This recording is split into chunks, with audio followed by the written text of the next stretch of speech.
Welcome. My name is Elaine Miller-Karras, and I will be the moderator of this panel today. I am the co-founder of the Trauma Resource Institute and the key developer of the community resiliency model, which we will be talking about. And it is my honor to introduce to you Dr. Alexander Elkin and Natalia Valaveska, both from EdCamp, coming to us from Ukraine today. And I want to do a special just appreciation to both of them and to Alexander, who is living very near Kyiv, which has been heavily shelled in the last 48 hours. And so we're grateful that he has made time to be with us today. I also would like to introduce to you Samuel Habimana, who is from the Rwandan Resiliency and Grounding Organization. We call it RRGO for short. And although Sam is from Rwanda, he's currently getting his PhD at Loma Linda University in California. And finally, Dr. David Rosenthal, my colleague and friend from the University of Wisconsin, who will talk to us about the El Salvadoran Mental Health Project. So I'm going to just put some slides up and we'll talk a little bit first about what the community resiliency model is. And also on this first slide, it shows you how you can reach our website if you want to learn more about what we do. And here's the wonderful names of everyone that I just said, so you can see them in living color. And the community resiliency model, I want to say a few words about. So it's designed to help individuals and communities build resilience and improve well-being during and after experiencing a traumatic event. It really is about mind and body healing. And we're rooted in understanding the biology of the human nervous system. Called the autonomic nervous system, which controls our automatic responses, and oftentimes unconsciously, right, to our physiological responses. So all of a sudden our heart might start beating because we remember something that happened to us that was difficult, but it's not something that we're thinking about, oh, heartbeat, start to beat fast. But what we've learned is when we start to pay attention and learn to tell the difference between sensations of distress and well-being, we have a choice of what to pay attention to. So ultimately, the community resiliency model restores balance and really supports this return to a state of well-being and resilience. We have 6 wellness skills that actually Alexander is going to show them to us in a little bit that are based on neuroscience. So it's also important to know that the community resiliency model can be used with people from a variety of backgrounds across the lifespan, across cultures, and with different abilities. So its accessibility makes it something that's so scalable throughout our planet to increase the well-being of our communities, no matter where we live or what our backgrounds may be. We also believe in teaching natural leaders of communities to learn about the skills to teach them to others. This also provides the scalability because we know that there's not enough mental health providers to deal with the amount of trauma that exists in the world, but every place I've gone in the world, there are natural leaders that are already the ones selected by their communities organically that help them during times of stress. So we also have an iChill app that's completely free that any of you listening can download today. And it's in English and Spanish, and it's most recently, we're very proud to say, in Ukrainian. So this workshop is not to teach you the skills of the community resiliency model, but I wanted to let you know that everyone who would like to learn the skills can go to Medscape, and here's the login information, and for absolutely free, take an hour-and-a-half workshop. It's actually offered in English by Medscape and in Ukrainian. The work that we're going to be talking about, and in my book called Building Resiliency to Trauma, my first edition of this book was selected by the United Nations and Taylor and Francis as one of the examples of helping to support the United Nations call to action to end poverty, fight inequality and injustice, and protect the planet.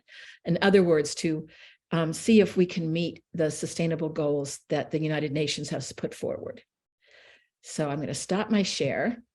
And our first presenter will be Dr. Alexander Elkin from EdCamp Ukraine. So Alexander, my dear friend, please start by helping us understand a little bit about what you do and how the community resiliency model has informed your work with teachers and with your community in Ukraine during this most difficult time in your country.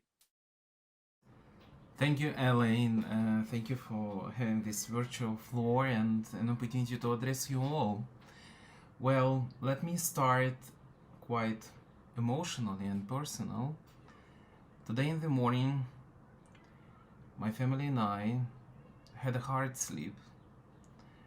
I woke up and started counting the number of attacks made by Russians on the capital, city of Kiev, only within the current month, I mean May. There were 17 of attacks of drones and rockets on the capital.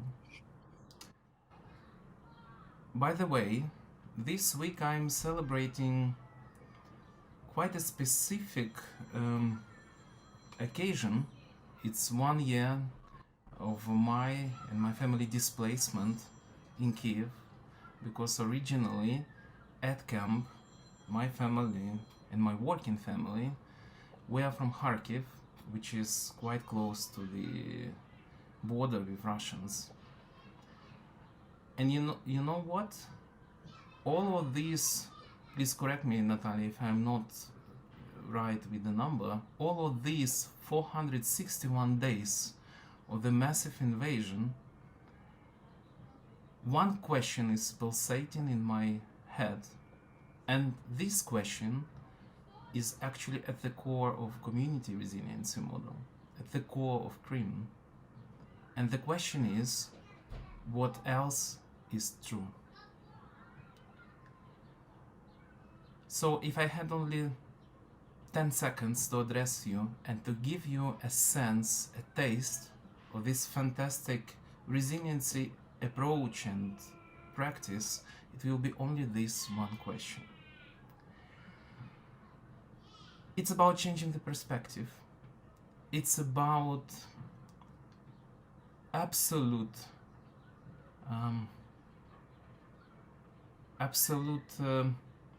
Natalia, please help me with this English word, Vera, absolute faith. Thank you, dear. Absolute faith in every person on this planet, that he or she has everything for resiliency and to cope with any struggles and challenges in the life. Well, let me say some words about AdCamp. AdCamp is a global family. It's an idea which was born in Ukraine. It's like a war baby because we were founded 8 years ago. And this is the idea of uniting educators and helping them grow with the unique participative approach for professional development. Here in Ukraine, I'm very proud that have a title of inspirer for this community, together with Natalia, who is present today with us, and with many other colleagues in our team. We are supporting educators to help our students to get access to quality education and to promote the idea of lifelong learning between adults, kids, and youth. The first time, and this is originally the story that Elaine shares about AdCamp and Community Resilience Model and Trauma Resource Institute, our connection started within the Social, Emotional, and Ethical Learning program, the program developed by the talented team of Emory University and inspired by His Holiness Dalai Lama. And I remember our first occasion when we met together with Elaine. It was in Delhi on the official launch of this program, April 2019, if I'm not mistaken, when Elaine was delivering a session on community resiliency model, which is again at the core of the whole social, emotional, and ethical learning program. And at this very moment, sometimes you meet people, and though you're doing it for the first time in your life, but you understand that there is a special connection between you, with no rationale behind this. And it was that specific occasion when Elaine received invitation to come to Ukraine and support us in launching this program in Ukraine, and it was made in 2020, just before COVID. So we were lucky to have the last big educational occasion in Ukraine. And from that moment, to be very frank with you, I think that a lot of activities of our organization and community was connected with community resiliency model. And I have one slide to share with everybody who is watching and listening to us, just to structure what we were able to do together with the help of Elaine, Mike, and all her wonderful team. And, you know, this hand, this gesture, we call it high five, have several meanings for our community. We created this kind of gesture as a way how we can greet each other in the times of COVID. But after the massive invasion started on February 24th, it gained an additional meaning, because as Ellen mentioned, the whole model is based of 6 5+1 key practices, and I think there will be for you an opportunity to learn more on that. But with the help of this visualization, I just want to pay your attention to what we managed to do together with the model. Starting from the first day of the massive invasion, we introduced the open resiliency space, and for within the previous year, we were able to conduct 62 meetings with the Trauma Resource Institute specialists, open for educators and for parents. Then we created a special online gathering event dedicated to the topic of resiliency with different specialists, resiliency to locus. We also are proud to have trained the first, and currently we have the second cohort of CREAM teachers together with Elaine and her team. We also launched a special Telegram channel with over 2,000 of subscribers among parents who can equip themselves and the kids with resiliency practices. And the new initiative we are going to start, and this is very interesting, it's about educational losses and gaps. We believe that we cannot address gaps and losses which we have due to the COVID and due to the war without balancing ourselves, balancing our social emotional sphere, without this inner resiliency previously to working on some cognitive tasks like mathematics and languages. And we are going to launch a special online platform together with the governance, where all educators will be trained with community resilience practices, and will support students in helping them closing these gaps. So I'm approaching to the end of my contribution, and again, high five all of you, and I'm sure that we all can build resilience in Ukraine together. And here are my contact details and information. And if you are interested in supporting education in Ukraine and our joint initiative with Trauma Resource Institutes, please don't hesitate to contact me, write to us, and let's be strong together. Thank you so much. I hope I fit into 10 minutes, Elaine. You have perfectly, Alexander. Thank you. And I know I could listen to you for hours. So thank you so much for what you're doing for the Ukrainian children and teachers. And we've learned that if a teacher is not in her, what we call the resilient zone, that zone of well-being, it's pretty hard for her to be actually teaching children to help them be in their zone of well-being. So this is the first I've heard about this new initiative, which I am so delighted to hear about, because the more teachers that are trained in establishing their well-being and dealing with their stress responses, oh my goodness, how that not only impacts the teacher, but also the children their families, and just the wider community, which is why we call it the community resiliency model.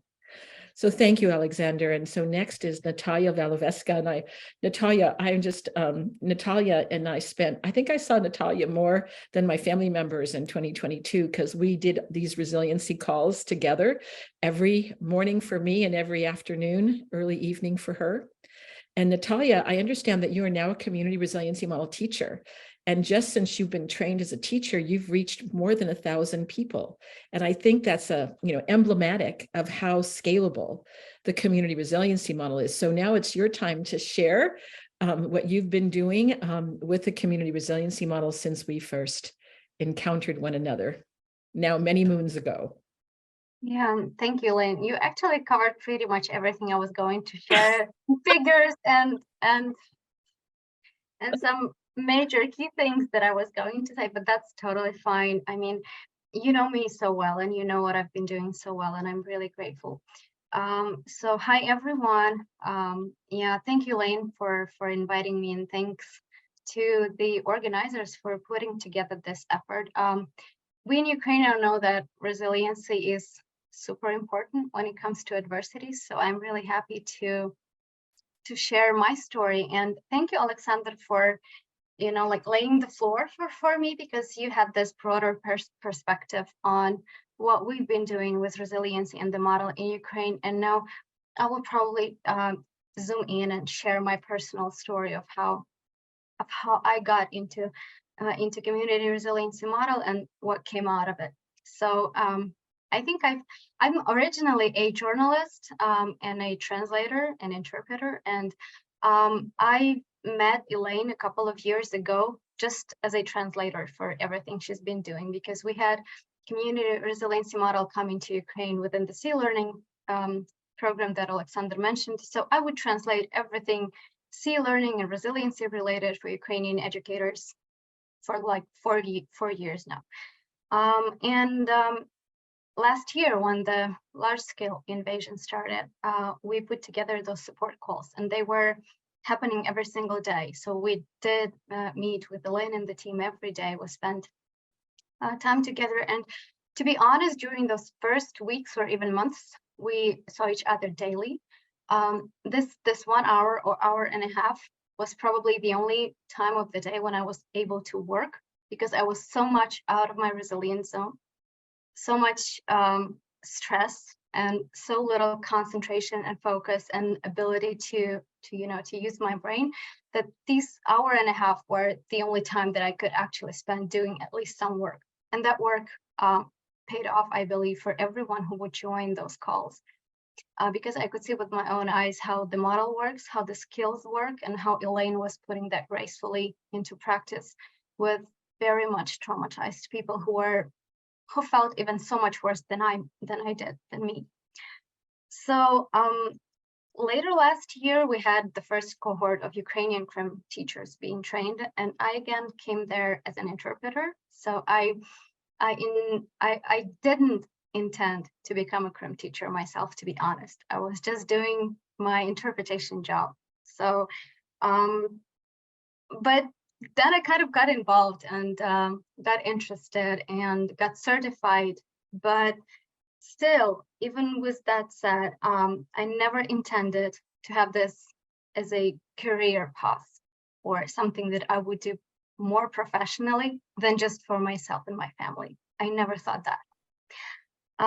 But the demand for resiliency and the skills, and these skills are really simple. They are really neuroscience based, so they did not require me to be a psychotherapist or anything. So the demand for the skills was so huge in the society, in the groups I work with, I communicate in, and the feedback was so great that, oh, and one more thing was there, and that was support from Elaine and Alexander. They both believed in me hugely.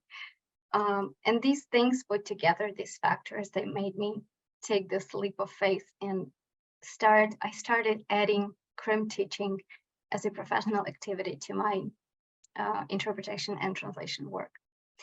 And since then, it's been almost a year now, a little bit short of the year, but still, I've done many different things I never thought I would do. I work with Ukrainian and international organizations who work in Ukraine with IDPs. So they are traumatized by working with traumatized population, and that's called secondary trauma. And they do need support for themselves before they can support others. So I work with those kinds of organizations, both offline and online. I work with companies and organizations who in Ukraine started to realize how important mental health is, and how important the skills that help us support ourselves are. And I really love when companies approach me, because that means that they care a lot about their people and they want to help their people with skills that they can easily learn and start using. And I also love it because then, after having a training like this, an organization starts talking the same resiliency language and people can start supporting each other. And that's the beauty of the model. It's not that you only use it for yourself to support yourself, that the more people in your surroundings know the skills and use them, the more resilient your community becomes. I also work with Ukrainian teachers as part of C-learning trainings, because since the large-scale war started, teachers who have been introducing C-learning, they said that resiliency skills are the most demanded for them and for the kids. And that was something that helped them get through the first months and weeks of the war, when it was really, really difficult to put them together in order to be able to teach. I also share the skills in my local community and my tiniest community, my family, my friends. And that's something that has helped us a lot. Me and my daughter, we are both quite anxious personalities. So using the skills is actually of great help for both of us. And being able to speak that shared language now is again, very useful and beneficial. I've worked with Ukrainian refugees, which I never thought I would, but I worked with them both online and offline. I conducted trainings for Ukrainian refugees in Northern Ireland, supported and initiated by their government, the Northern Ireland government, and that was nice to know that those governments want to support Ukrainian people when they come. And I also had a training for Ukrainian refugees in Poland, to which I traveled in person, and that was a nice several-day event when I talked to both the group of refugees and the group who supports them there. And I also work abroad, offline and online. I've delivered a training to South Sudan community, and that was something, again, I could never thought I would do, but still I did, and I'm ever grateful for that to Sarah Cook, another CRIM teacher, who she actually introduced me to this professional work with resiliency, because she believed in me as well, and she said I could do this, and I did. So, and I'm also traveling to Syria and Turkey, to the areas affected by the recent earthquake this weekend, to have a week-long training for rescuers and responders there. And I'm not saying this to boast or anything. I'm saying all of this just to share my personal story, and again, to confirm and to probably illustrate with a personal example of what Elaine just said, how one person can make a difference in terms of resiliency. It did take me courage, but that courage was supported very much by Elaine's belief in myself. She would always say, I'm going to be a great CRIM teacher. And I really hope she meant it, because I trusted her. And I was right, Natalia. I was definitely right from what I hear. Yes. And I was hugely supported by Alexander, who saw me in this new capacity, because before that I was only doing translations. And when we started being trained as CRIM teachers, he was like, oh, you can do so much more than just translating this. And I must say, I was skeptical about that at the beginning, very much. And it took me a huge leap of faith to do this. But thanks to these people's support, resilience is now spread a little bit more, like through myself, not thanks to myself, and not because it's my achievement or anything, but because I just received the skills as a gift. I received the model as a gift, and I I said yes to all these opportunities to share that further. And as Elaine said, over the past 9 months, probably, I've had around 1,000 people going through my trainings. That might be not that much, but if we have more and more people doing that in the world, those can be thousands of people. And that's just, my personal story about, again, I'm going to repeat myself, but about how change can be made and how difference can be made if only one person decides that they want to just add a little bit of themselves into these resiliency efforts, despite my disbelief in myself, despite being too weary or tired, and despite being too stressed. That was worth doing it. And I'm so grateful to everyone who helped me do this. And I'm so happy this thing is moving on. And one more format I've been working in is training of new Ukrainian Crim teachers. And that's a new role I could not envision for myself a year ago, because I was You're now a senior faculty member, Natalia. I was trained as part of the first wave, and now I'm training the second cohort of Ukrainian Crim teachers. And I just came from that training to join this panel. And I must say that's totally exciting to see the people learning the skills, trying them on themselves, to see their eyes light up when they think of how they can use it in their communities. That gives a lot of hope to me personally, and I think to everyone else, because that's something that anyone, literally anyone, can do, even a person who never intended to become a Crim teacher, just like myself. Thank you for having me. Thank you for teaching me and training me, Elaine, to you personally. And thanks everyone for your time and attention. Thank you so much, Natalia. I mean, your story is so beautiful and it is very inspiring. And I want to have one more thing to add, is that we just learned that my book will be published in Ukrainian, and Natalia is going to do the translation.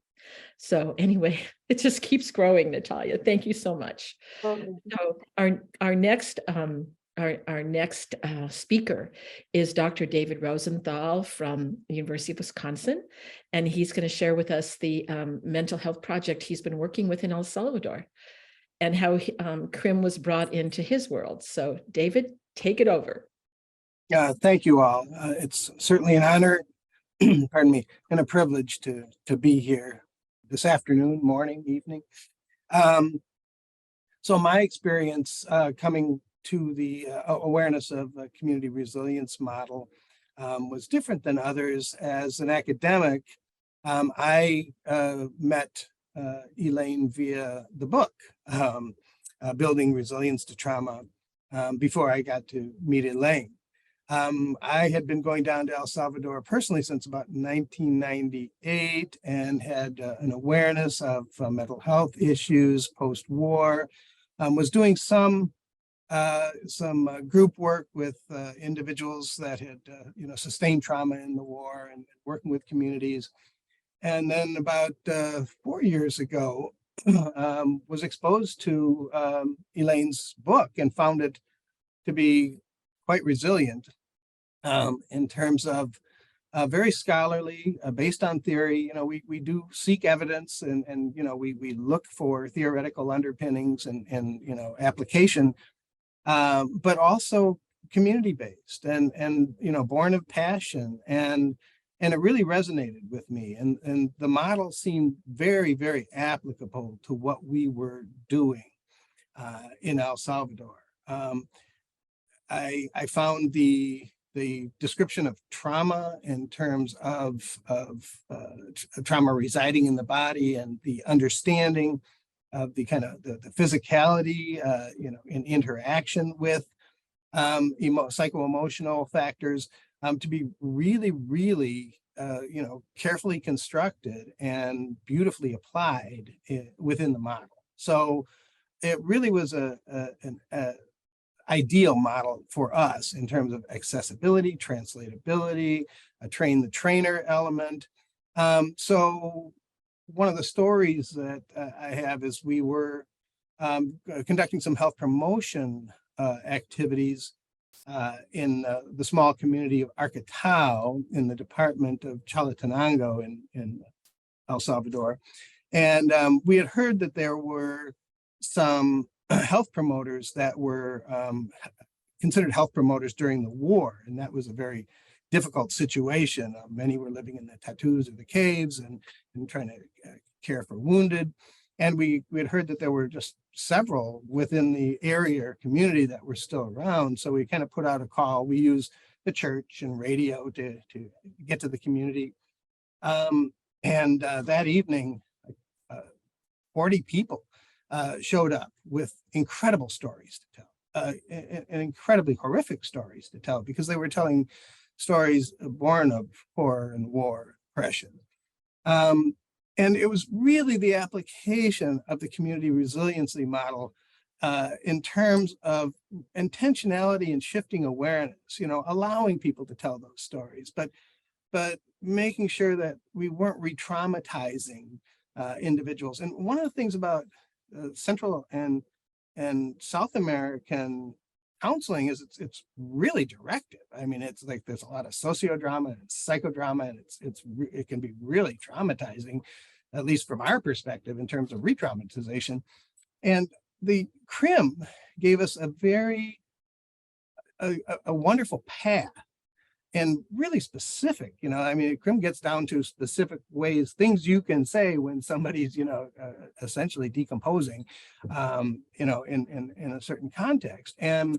And we were able to apply that. And the fact that we were expecting just a few people, and it was one of these moments where the power went out and we were operating by candlelight in the dark, and people were just emoting and just felt like this is the catharsis that they needed, and the stories hadn't been heard or hadn't been told. And it was really a magical moment, and watching CRIM in action in terms of that shifting awareness to resiliency, shifting awareness to how did you survive, and people realizing the capacity that they had. And I'll tell you, El Salvadorans have amazing capacity. I've always liked the saying, El Salvadorans can walk in the dark because they emit their own light, which is really beautiful. And certainly resonates with the others in this panel, as Ukrainians are emitting incredible amounts of light here. So the history and the context is we're working with individuals from a 12-year civil war. The war was 30 years ago, but it's relived every day through vicarious trauma within the communities. The communities were depopulated. A draconian leadership, self-described dictator exists right now, and the villages are being re-traumatized, and divisions are very eminent within these small communities. And we find that the community resilience model allows individuals to kind of step back and not concentrate on the war, but concentrate on how we move forward from the war. I only have 10 minutes and so much I could say. I know you have about 3 minutes left, so you've got Okay. time. You got time. Okay. So we provide workshops. The workshops consist of storytelling, movement, direct counseling. We find that individual counseling following the workshops is really important. We've really emphasized women in our work, and find that the community resiliency model just really works with the supporting the women's groups that we're working with. We work with historical memory. We work with wounded ex-combatants. And some of the lessons learned are we can't assume solidarity. Now, we have had governmental soldiers in our mix, but for the most part, these are all individuals that were on the leftist or whatever, FMLN, if you will, side of the war. But with all the divisions and the storytelling, we always thought we could assume that this group solidarity and consensus, but that's not the case. So we really had to be very aware that each person has their own story and their own individual trauma, and it has to be individualized in terms of response as well as community based. very importantly, don't psychopathologize individuals with individual assessments. I had the human subjects permissions to give, even though it was a resiliency kind of assessment, it just didn't feel right in that environment. And I think we're so tied up in evidence-based practices that we really have to be careful. You know, one of the discussions that's really cool in the discussions that I've had with the Mental Health Collaborative is how much is fixed ingredients and how much is culturally responsive, variations. And we need culturally responsive variations and flexibility. And I do believe that the CRIM model affords us those flexibilities and is based on evidence-based practices, but won't surface, in terms of evidence-based practices. And that's why, Samuel, the work you're doing and your research is going to elevate, some of the visibility and outcomes associated with CRIM. I think I'm probably out of time. I could say more lessons learned, but thank you for this opportunity. David, thank you so much. And I just want to share with our audience, El Salvador, as you know, is very dear to my heart because my mother and grandmother immigrated to the United States from El Salvador. My mother was from a little village called Atiquizaya. And so when I hear about the work that you are doing there and that many people are doing in El Salvador right now, of course, it warms my heart because I feel so closely connected to the country. So thank you. Thank you, David, for your work. Thank you all. You're also a beacon of light there, I have to say, in terms of what you've done. Thank you.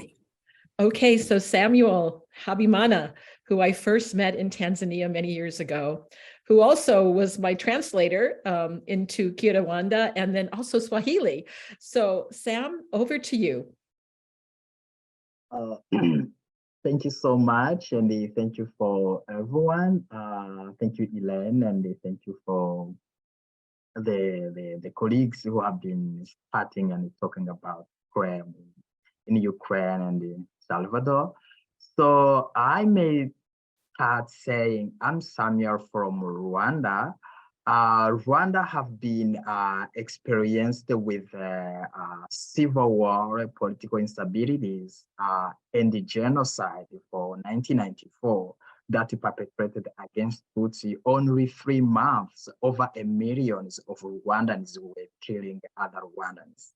That leaves a lot of trauma and mental health in Rwanda. So in 2015, we get training. I was graduating from bachelor's in clinical psychology from University of Rwanda. And then we get training of community resilience model from a newest organization called African Healing Exchange. Then when they come to train us, I see how at that time we were the member of the training, the participant of the training were the children from the genocide survivors who were at university. And I see how the CRIM is helping to those students to regulate their nervous system, to regulate their emotion.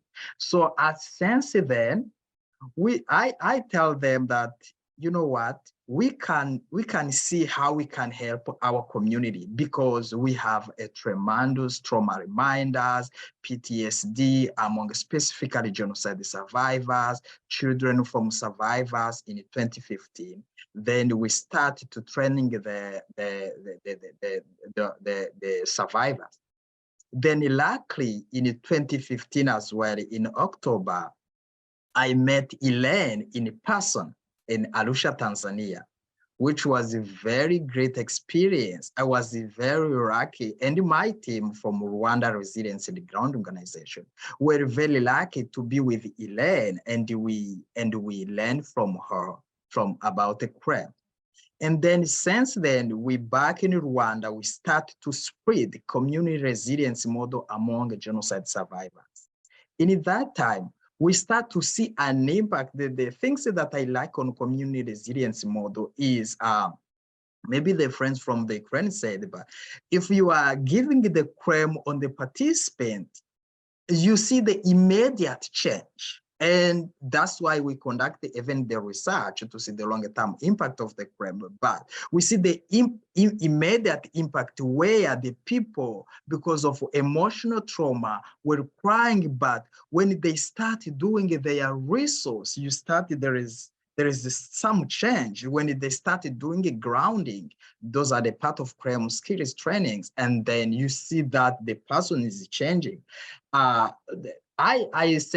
remember I sent email to Elaine. I say, Elaine, I'm sure this model is helping, because previously, if the country has experienced the genocide, many different people were bringing a different community-based intervention. But what we lack on CREM, it is because the content of the CREM skills are within our Rwandan culture. It was very easier for us to spread CREM among the genocide survivors. So, and then we we give trainings on genocide survivors, and then we started the research because of those tremendous mental health problems among the genocide survivors. We say, let's see if this intervention is really scientifically impacting our Rwandan community, whereby I would like to share my little presentation to show you the impact of community resilience model in hearing Tutsi genocide survivors. So,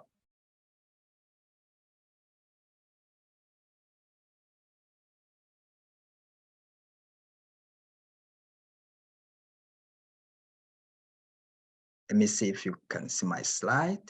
I think you just need to make it big, Sam, in the corner. Okay. Look, there you go. Okay. There, perfect. Yes. So, as I said, in Rwanda, in April till June 1994, there is millions of Rwandans who died because of the genocide perpetrated against Tutsis and the moderate Hutus. As a result of the genocide, the civil war, there is a tremendous effect of the trauma among survivors. Even surprisingly, the research are showing even the perpetrators and their families, they have a trauma impacted by the genocide. So after that, we say because of the high prevalence of the trauma, PTSD, depression on a genocide survivor, we started, let's focus CREM intervention on genocide survivors. So we use a quasi-experimental waiting list design where we evaluated community resilience model intervention among the Tutsi survivors. We selected the 3 districts, which is Huye, Nyamagabe, and the Nyaruguru district. It is in the southern province of Rwanda. These districts are the district where the genocide took a long time. Actually, the genocide started in April and ended in April 1994 and in July. But in this district, that's the district where there is a lot of genocide survivors, a lot of genocide perpetrators, and the genocide took longer time in those districts. So we did this intervention by using those people who get trained, the survivors who get trained of community resilience model, and the others who were interested in the purpose of the research. We had what I call the control group, 120 genocide survivors who were 67 females and 53 males. And we have other 130 who were in the experimental group, are the people who get community resilience model skills training, and the others, they waited. So in order to know the impact of this intervention of community resilience model on genocide survivors, we have been using it. There's 3 questionnaires. We have been using a trauma Harvard questionnaire. These questionnaires was helping us to evaluate PTSD.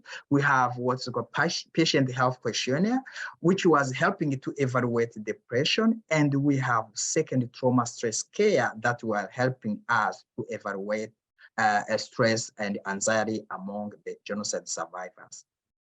So before we give them intervention in both groups, we give them this questionnaire, and then we evaluate the rate of PTSD among them, rate of depression, and a lot of anxiety among them. And then we, after passing this questionnaire, what I can call the pre-test, and then after 6 months, we split them into 2 groups. There is one group which continue with us in the community resiliency model, and the other groups which wait rested, they get intervention after the research.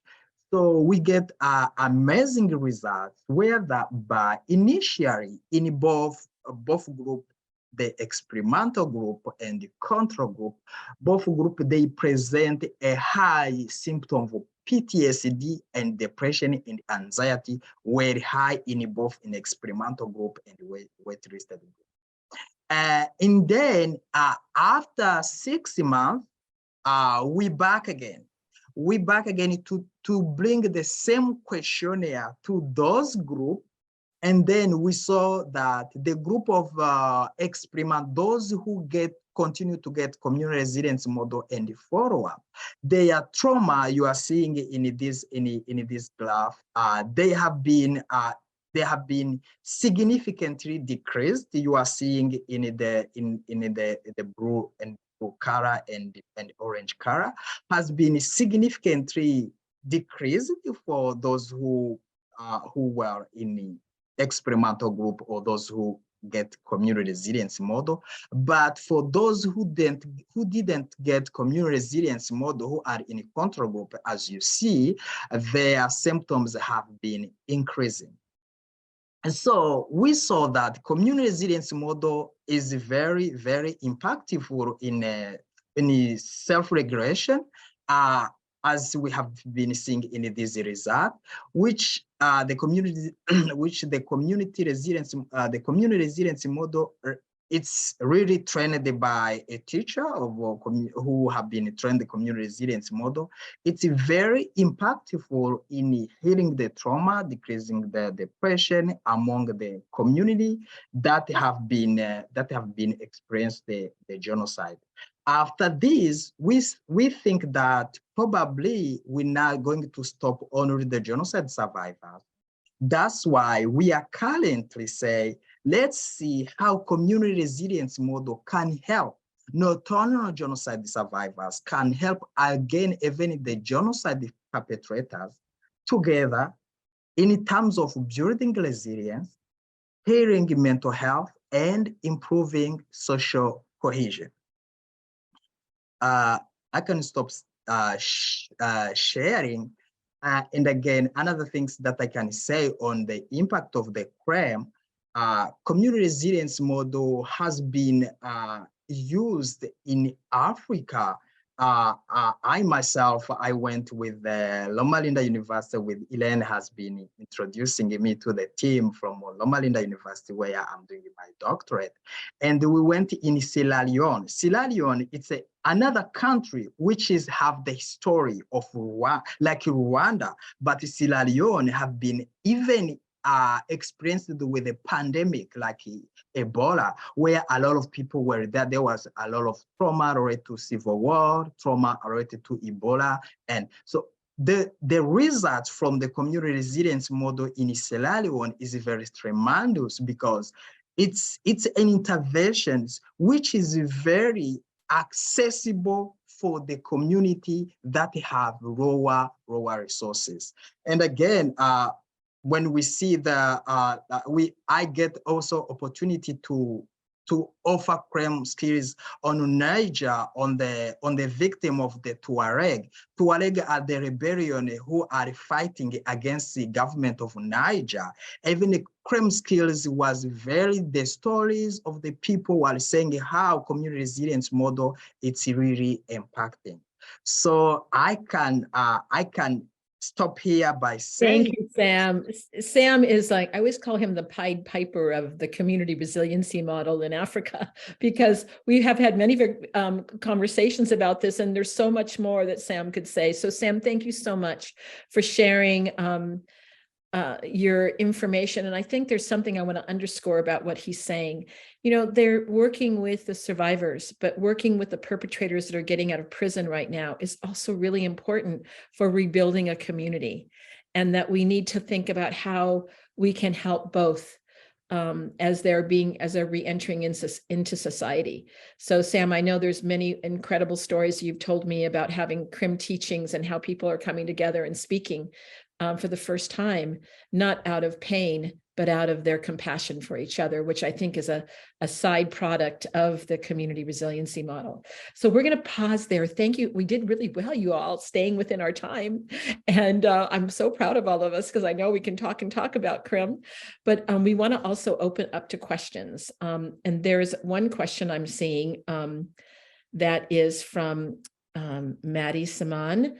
And this is a question for David. Is there any specific reason why you work with women in the programs? Yeah, very much so. There were just recent statistics and anecdotes and observation. The incidence of domestic abuse against women is just incredibly high in the communities that we're working with, in the capital of San Salvador, and also the fact that there were really no mental health services available post-war. So there was a lot of physical restoration, and prostheses came from Cuba, and there was a lot of post-war healing, but not specific to mental health. So women experienced, as women do in war, a lot of trauma. Certainly abuse, rape, and not to be graphic, but infanticide was very common in these forced guindas, as the communities had to forced marches. So it was kind of some of the first times that women expressed or were able to at least discuss what had transpired during the war. And again, the CRIM model, as far as resource and kind of redirection and new awarenesses was really ideal. But it was really just the current situation in terms of a lot of domestic abuse and suicidality of women increasing greatly in the capital and in the countryside. So just incredible need. And we found that we couldn't stay in the community. And when we offered training, sorry, I'm being long-winded. When we're offering training just outside in the rural areas, women would just come to these sessions and we had no awareness that they were even, there unless we accessed them and offered services in the countryside.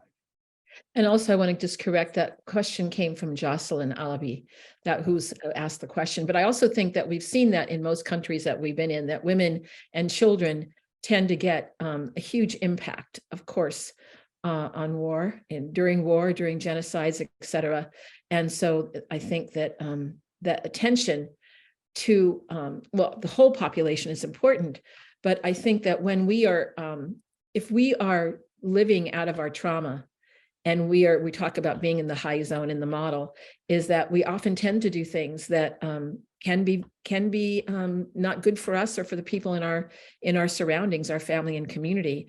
And that's another reason why, if we can help spread these skills so people can be in that zone of well-being, it shifts people's behaviors towards not only themselves, but towards others, which for us is one of the powers of it. And, when we talk about, I'm going to just say just briefly, is that, the questions that we ask are things like, do you remember the moment that you survived? Who helped you survive? Who or what helped you survive? When you have gone through these difficult times, what or who has helped you? These are resiliency focused questions that inspire people to remember what else is true, kind of coming back to what Alexander said. There's more questions, but those are some of the simplest questions, and that it does tend to evoke in a person that existential moment of survival that can be a very powerful remembrance of well-being, even though it can be etched with much sadness and sorrow. And I think that's another thing I want to say about the model. It's not that we're not involved in positive toxicity. It's like appreciating and leaning into the suffering, and then also saying, but we can lean in another direction and say, yes, this is true, but something else is true as well. I want to see if there's any other questions, maybe if our moderators, I don't see any coming through right now. There's question about the role of the CREM in forgiveness and reconciliation. I can ahead. I can talk about Sure, this. please. Yeah. So CREM is very, very important. That's what we are doing in the current project on building resiliency, social cohesion and reconciliation among the genocide survivors and the genocide perpetrators. Because during the training of the CREM, what we are seeing right now on the field, then there is how the survivors and the perpetrators were thinking each other. But when they are together in CREM trainings, and then when they're starting sharing their resource, one say, oh, that's even in my resource. Other is even my resource. CREM bring the things like a compassion, humanity, and then it does start to open the way of forgiveness and pardon, which is the way of reconciliation among the genocide survivors and the perpetrators. I think that's where my PhD thesis is on about. Hopefully next year we will have a publication on it. Just so Sam is working at the Loma Linda. They have actually a community resiliency model lab, and he's working with that lab because of the work they're doing in different parts of the world. And Sam, I'm so grateful that you're doing your doctoral dissertation on this, because it's so needed that we need more information about the effectiveness of is it helping with reconciliation? And we certainly have a lot of anecdotal information. And David, I really also loved what you said about, when we get so tied to evidence-based, when we see things working as well, I think we have to have space for innovation. And I can say that the community resiliency model in the beginning, I could say it was all about innovation, saying, I have an idea, I think it could work. But now we have a body of evidence, and I want to let people that are listening know that they can go to traumaresourceinstitute.com, and we have the published research, and we can now say that we're also evidence-based. But every pocket of folks that use this model in different areas, we want to collect as much information that we can so that we can, spread it. And I'm so also want to say to those working with children, how important it is to get in the hands of children, because if we can change one little child's nervous system and help them have these skills for themselves, how can we change the world? Well, we have about 3 minutes left, and I'm going to ask my wonderful panelists if you want to say if anybody wants to say any words in parting, and I'm going to ask our Ukrainian participants. I know you're all are going through so much right now in real time, as many people are in the world. So anything, Alexander and Natalia, you'd like to say? Dear Alexander, you go first. Well, what I can say, I can just express my deep gratitude to this opportunity at Camps Live to meet you, Elaine. I will make it very personal. Thank you. And for me, among all 6 practices you have been teaching us in CREM, the key one is about resources. You can see a guitar near me in the Zoom screen, and this is one of the examples of the new resources I have personally got within this experience. And the good news about resources, real or imagined, is that they could be always with you.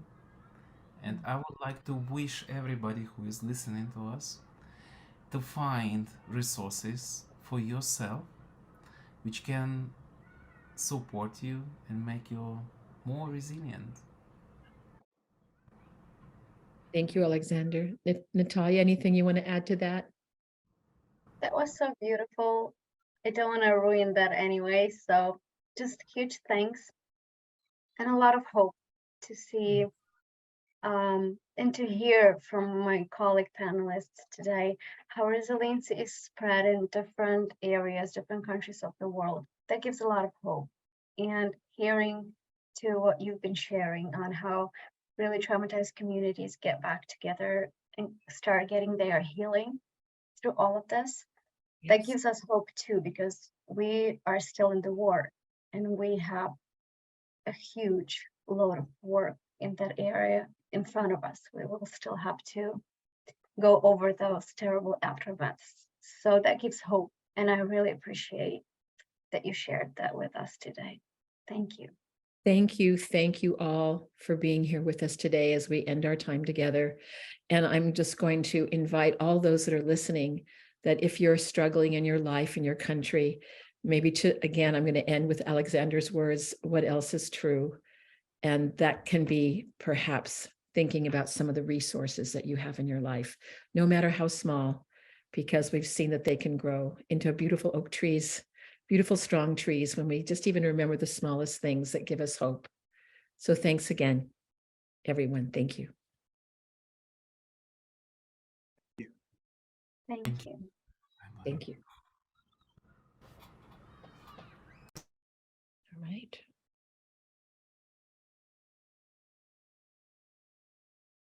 There's lots of thank yous coming into the chat.